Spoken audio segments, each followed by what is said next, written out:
саламатсызбы, Кубаныч Сапан дечи. Саламатсыздар.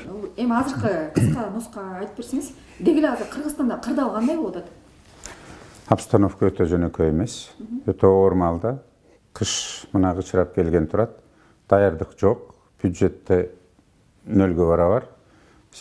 Пандемиядан кийин чакан орто бизнестин баары өчкөн. Чет элдик грант жардамдар келгени токтоду. Мына Евросоюздан токтотушту, Америка токтотту. Россиядагы беребиз деген 100 миллиондон бир тыйын келе элек. Коңшу мамлекеттер менен да карым-катнаш азайды. Мына Кытайдагы чектөө киргизди. Биздин жүк ташуучу машинелерибиз дагы 2-3 эсе азайып кетти. Кытайдан келген товарлар анчейин болуп, мына Дордой базарында дагы эл чыгып атпайбы? Акча которуу маселеси пайда болду. Элде дагы акча аз болгондуктан, мына быйыл туризм дагы чет мамлекеттен киши келген жок. Ошон үчүн азыркы бийлик өтө оор маалда иштеп атат. Мамлекеттин келечеги алдыда турган шайлоолор менен кандай өтөт, дагы бир туңгуйка кылып келебизби деген коркунуч бар азырынча. Бардык жагынан коркунучтар туулуп атат. Мисалы, криминогендик обстановка да мурдагыдан начарлап кетти. Эң жаманы Кыргыз элинде пейил кетти, кут кетти, ысап кетти, ыйман жоголду. Бул сый-урмат деген жоголду. Ажырым бийлик менен жөнөкөй элдин ортосунда мурунда эле болуп келген, азыр болсо эбегейсиз чоңоюп калды. Андан кийин улуу күчүү деген аралыгы да аябай ажырым кетти. Бир нерсе болсо эле жаштар келсин дегендер пайда болду. Мен каршы эмес, менин да балдарым бар, жаштар келиши керек. Бирок алар дагы мындай кагаз окугандарды билсе болот эле. Себеби азыркы мурунку президенттердин убагында деле жаштар болду. Жогорку кеңештин жарымынан көбү жаштар. Вице-премьер, министрлерден, аким губернаторлордан деле, аким губернаторлордан 60-тан ашкан мен көрө элекмин. Көпчүлүгү жаштар. Бирок алар дагы тажрыйбалуу, илимдүү, билимдүү мындай алып кете тургандар келсе жакшы болор эле. Тең тайлашып мамлекеттин кызыкчылыгын колдой тургандар. Ана мына алдыда шайлоо турат. Даярдык жок кесе. Каражат жок кесе. Президенттик шайлоону биринчи коюшту, парламенттикинен мурунчу. Конституция өзгөрүлө элек. Негизги мыйзамчы, башкы мыйзам. Ал жерде бир топ карама-каршылыктар бар. Шайлоо жөнүндө конституциялык мыйзамды бул азыркы убактысы мөөнөт өткөн, орусча айтканда самопальный жогорку кеңеш өзүнүн мөөнөтүн өзү узартып алды дагы. Азыр мен дагы жогорку кеңеште депутат вице-спикер болгом 2 жолучу. Мисалы, жогорку кеңештин укугунда жазылып турат. Алар азыркы парламенттик бийлик болгондон кийин булар референдумду дайындаганга, президенттик шайлоону дайындаганга, конституциялык өзгөрүүнү толуктоо киргизгенге бир топ бөлүмдөрүнө булардын гана акысы бар. Президенттин акысы жок, өкмөттүн акысы жок. Ошол эле маалда 70-беренесинде жазылып турат. Мыйзам чыгаруу бийлиги, жогорку кеңеш бул 5 жылдык мөөнөткө шайланган 120 депутаттан турат. 5 жылдык мөөнөтү так жазылып турса дагы 70-беренеде 71-беренеге таянып туруп булар мөөнөтүн узартып койду 8 айгачы. 71-де жазылып калган. Бул жогорку кеңеш өзүнүн ыктыярдуу укугун биринчи шайланып келген башка депутаттар биринчи сессияга чогулганда ошону менен бүттөт деп турат да.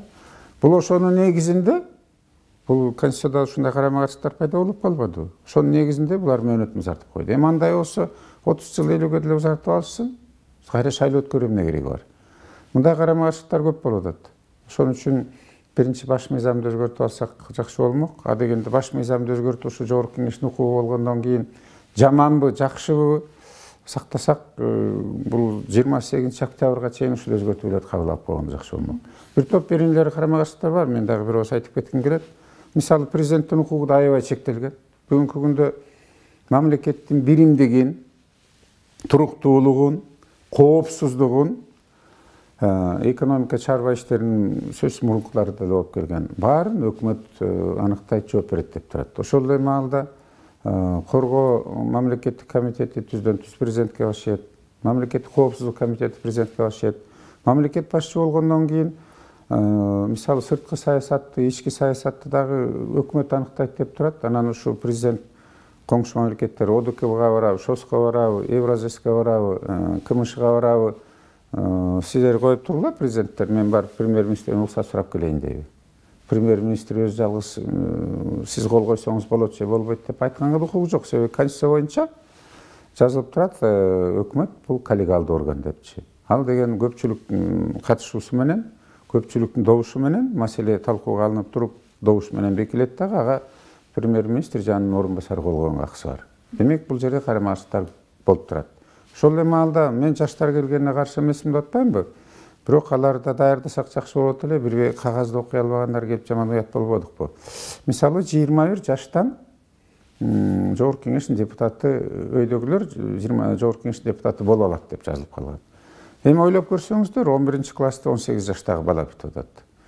Жакшы эгер сразу университетке өтүп кетсе. Анан 3-курсту окуп бүтө элек бала Жогорку Кеңешке депутат болуп келип, кайсы мыйзам долбоорун, кайсы токтом долбоорун жаза алат, кайсы саясатты жүргүзө алат. Ошон үчүн бул жактарын да караш керек эле да.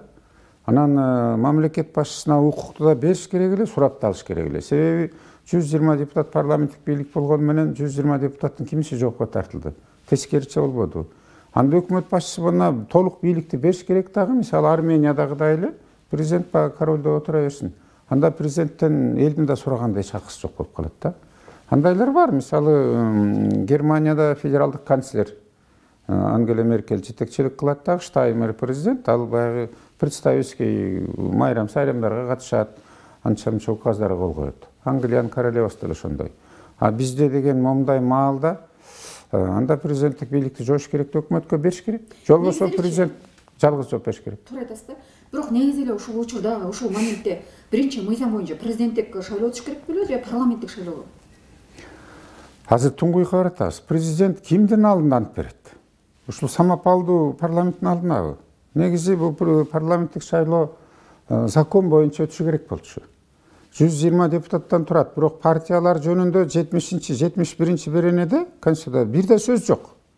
70-де жазылып турат, 120 депутат шайланып келген, 120 депутат. Партиялар жөнүндө сөз жок. Ал конституциялык мыйзамда гана жазылып калган. А конституциялык мыйзам шайкеш келбесе Конституцияга, любой закон иштебеш керек. Конституция түз иштейт деп жазылып турат. Бардык дүйнө жүзүндө ошондой. Эми бизде конституциянын нускасы да жок болгон, биз дүйнө жүзүндө шылдың болгон мамлекет болуп атпайбызбы? Элибиз оңолосун десек мейли, эми азыр 120 депутатты делечи. Айла жок, жарымын мейли партиялык система буну келсин, жарымы бир мандаттуу деп жазып, азыр өзгөртүү киргизип койсо жакшы эле болот болчу. Анан шайлоо мөөнөтү бүткөндөн кийин булар легитимсиз болбой калды да ошол Жогорку Кеңешчи. Мөөнөтү бүтүп атпайбы? Бири-бирине карама-каршы келген мыйзам менен анда шайлап коюш керек эле Жогорку Кеңешти. Анан президенттик шайлоого барыш керек болчу да. Президент сөз болуш керек мамлекет башчысы болгондон. Бирок мамлекет башчынын укугунда дагы кээ бир жерлери ушу Конституцияга карама-каршы келген беренелери болуп калбады. Мисалы сырткы саясат боюнча да экономика, чарба иштерине президент киришкен акысы жок. Анда эмнеге мамлекет башчы кылып шайлап атабыз? Элдин атынан азыр көрүнгөнү көчөдө тургандар да кыйкырап сүйлөшүп атат да. Эл мынтип атат эл. Элдин атынан сүйлөгөнгө элден шайланган президенттин эле укугу бар. Жана элден шайланган бүткүл Жогорку Кеңештин укугу бар. Төрага же орун басар же депутаттар элдин атынан айткан укугу жок. Биз ушуларды талдап билип алсак жакшы болот эле да. Андан кийин мына шайлоого даярдык. Азыр президенттик шайлоо болгон турат. Бул жерден даярдык бүгүнкү күндө жок. Кычкычырап келатат, мына көмүр, газдын баасы өстү. Өсүп атат газдын баасы дагы. Коңшу мамлекеттерде мисалы автомобилдик газдын баасы 10 сомго почти жарымына ылдыйраак турат. Анда бир эмне биз эмне Евразиясынын мүчөсүбүз? Тилекке каршы Кыргызстан капаста калып калды. Бир дагы мамлекет азыркы биздин бийликти көзүн албай, тең сезбей сүйлөшүүгө, жолугушууга барган жери жок болуп атат да. Эмки жылы мына Кытайга карызыбызды төлөшүбүз керек. Кытай кечирбейт. Ал бир топ мамлекеттердин, даже ядерник мамлекет болуп эсептелет Пакистандын жерин алып койгон карыз үчүн. Шри-Ланка мамлекетинин 7 аралы кетти карыз үчүн. Коңшу эле мына Тоолу Бадахшан Тажикстандын бир топ жери кетип калды. Анан мен кошуналар менен жакшы болууну каалайм, самайм. Себеби алыскы туугандан жакын кошуна дегенде кыргызда сөз бар. Кошунаны тандап албайт. Биз миңдеген жылдары келдик, дагы кошуна бойдон кала беребиз. Бирок ошол эле маалда ушу коңшулардан ушунчалык кредит өтө бийик пайыз менен алганга ушу кажет бар беле, жок беле? Бул маселе. Андан кийин мына бир нерсе болсо эле коррупцияны баштап, коррупция жөнүндө сөз кылабыз, бирок чеке жыл тартып иште болгон жок. И болгонун мен күнөөм санайм да. Эми азыр акча каражаты БШКга бөлүнө элек. 1,5 миллиард сом сурап атат БШК. Биринчиден. Экинчиден кийин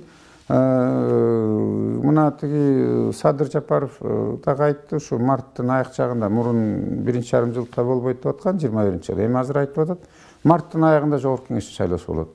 Андан кийин жергиликтүү бийликтердин да шайлоолору бар. Баягы Токмок, Балыкчы, Майлы суу, Ош, Караколдо өтпөй калган шайлоолор. Аларга да акча каражаты керек болуп турат.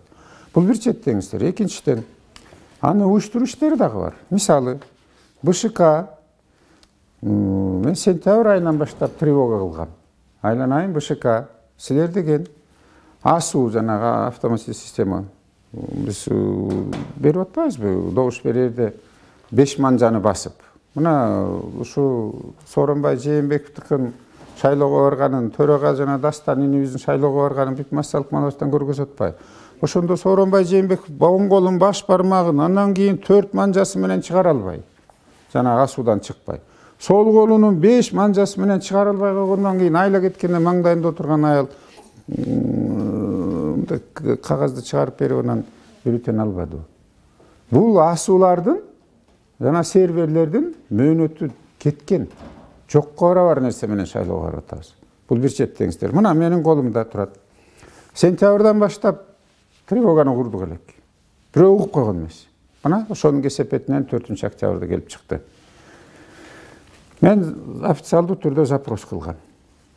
9-октябрда мисалы жана Госагентство связи ушуларды сертификациядан өткөргөн бул мамлекеттик комитет бар, инновация, информацион технология жана байланыш боюнча. Ошолор мага жооп берди.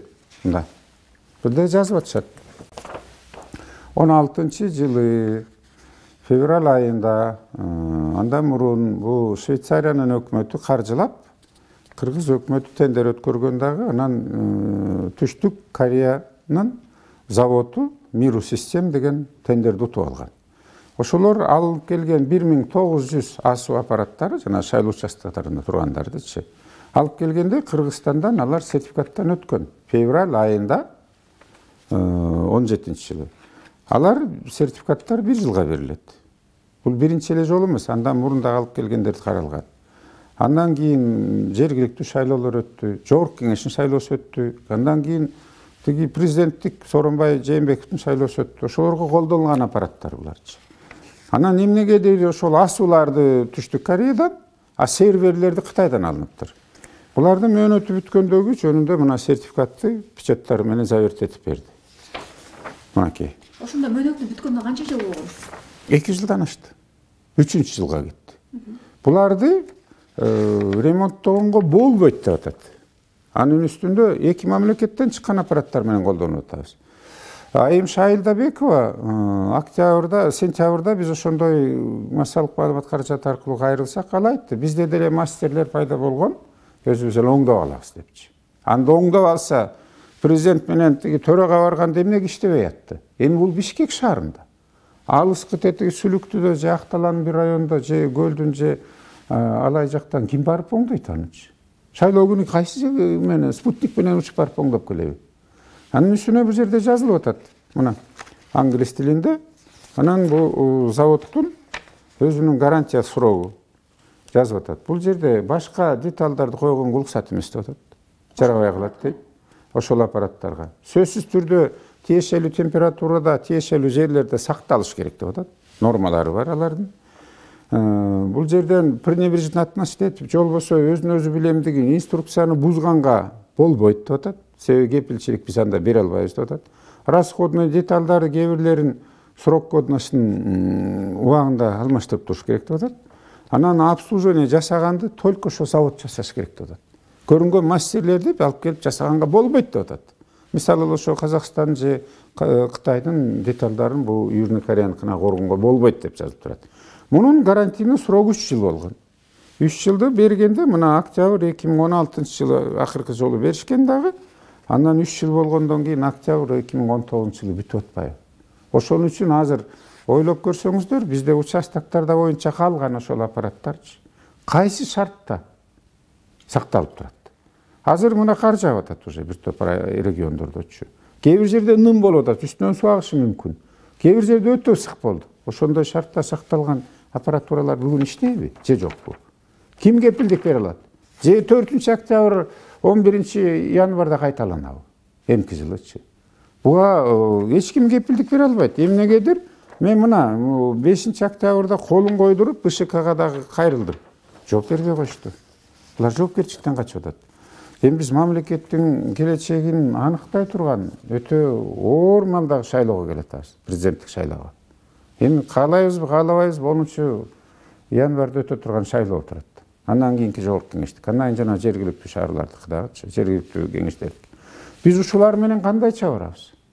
Эмне үчүн мамлекет эл аралык уюмдарга, донорлорго кайрыла элек? БШК коңгуроону кага элек. Биз ошондой барсак, баягы өткөн шайлоодо мына 30-40 жерге карусель берип бир эле киши барып шайланып атпады беле? Форма 2-ни алып салган менен ким кепилдик бере алат? Анын үстүнө мен сизге да бир маанилүү маселени айтайын.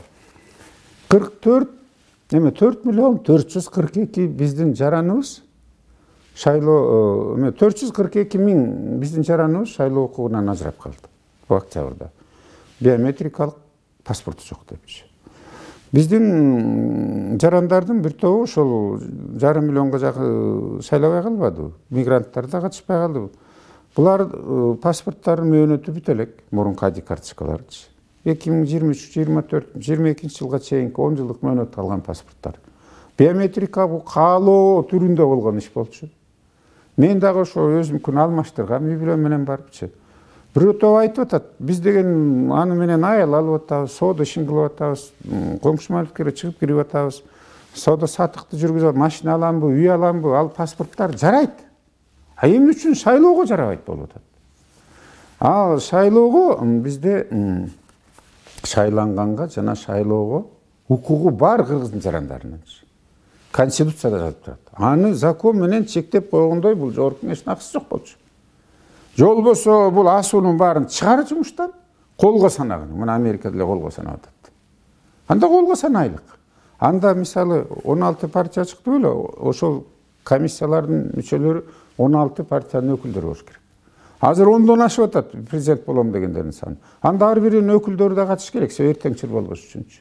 Эгер колго санай турган болсокчу. Маселе ушунда да жатып атат. Ага кандай Кыргызстанга ошол добуштарды колго санаган ыңгайлуубу тиги биз апарат эле? Бул негизи жакшы идея болгон. Жакшы маселе болгон. Мисалы, биометрикалык паспорт өңү түшүңүздүн баары чыгып атса, бармакты басканда чет мамлекетке барсаңыз деле азыр теги визаңыз болсо дагы чек арадан кирип баратканда бармагыңызды бастырат. Бирөө жасап алганда эч ким мүмкүнчүлүгү жок. Эч кандай мүмкүнчүлүк. Булар эгер ошол жакшы аппараттар, современный жаңы аппараттар келген, сертификацияны өткөндөр турса, бул будамайчылык, көз боомочулуктан алыс эле болмокпуз. Бирок мунатай жасап атат да, жасалган нерсе болгон шайлоодо. Канчабек Сапындович, өзүңүз көрүп атасыз, акыркы убактарда Кыргызстанда эл аралык мамлекеттер, ошондой эле эл аралык айламкалар Кыргызстанда өтө жаман жасап атышат да. Эми бул Кыргызстандагы, кыргыз эли дагы, мамлекеттик аткаминерлер дагы бир кандайдыр бир рамкадан чыгып кеткендей да. Эми буларды ошо кыргыз элин дагы, ошо мамлекеттик аткаминерлер дагы бир ынтымакка чакырып, же айуу дей турган бир аксакалдар барбы, же аларды бир азыр таппай турабызбы, эч кимди көрбөй турабыз. Коркуп атышабы баары өздөрүнүн жашоосунан?